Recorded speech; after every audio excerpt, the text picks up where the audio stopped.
বাংলাদেশ জামায়াতে ইসলামীর জাতীয় সমাবেশ ঘিরে দেশ জুড়ে জল্পনা কল্পনা আর আগ্রহের শেষ নেই। সোহরাওয়ার্দী উদ্যানের সমাবেশে এমন কিছু চিত্র ফুটে উঠেছে যা দেশ জুড়ে প্রশংসা কুড়িয়েছে। এমন ব্যতিক্রমী উদ্যোগ বা দুর্লভ চিত্র রাজনীতির ময়দানে আগে কখনো হয়েছে কিনা তা অজানা। বাংলাদেশ টেলিভিশন চ্যানেল বিটিভিতে নিয়মিত দেখানো হয় সংবাদ উপস্থাপনার সময় প্রতিবন্ধী দর্শকদের জন্য সাংকেতিক ভাষায় খবর পরিবেশন। জামায়াতের জাতীয় সমাবেশ থেকে সম্প্রচারিত ভিডিওতে দেখা গেছে এমনই একটি চিত্র, যেখানে বক্তার বক্তব্যের সাথে পাশাপাশি সাংকেতিক ভাষায় একজন অনুবাদ করছেন। এই ছবি মুহূর্তেই সামাজিক মাধ্যমে ভাইরাল হয়ে পড়েছে, কুড়িয়েছে ব্যাপক প্রশংসা। অনেকে বলছেন এটি প্রতিবন্ধী সম্প্রদায়ের প্রতি সম্মান ও সংবেদনশীলতার প্রকাশ।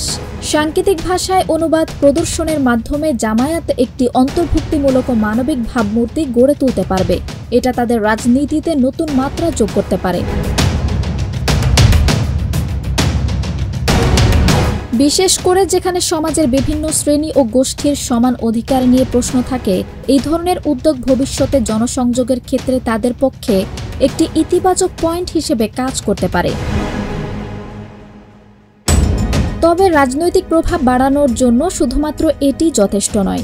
জামায়াতকে তাদের কার্যক্রমে আরও স্বচ্ছতা, সামাজিক দায়বদ্ধতা এবং মানবাধিকারের প্রতি শ্রদ্ধাশীল মনোভাব প্রদর্শন করতে হবে। তবে সামগ্রিকভাবে তাদের গ্রহণযোগ্যতা বৃদ্ধি পাবে বলেই মনে করছেন সচেতন মহল। আঞ্জুম হক আরবি, প্রজন্ম 24।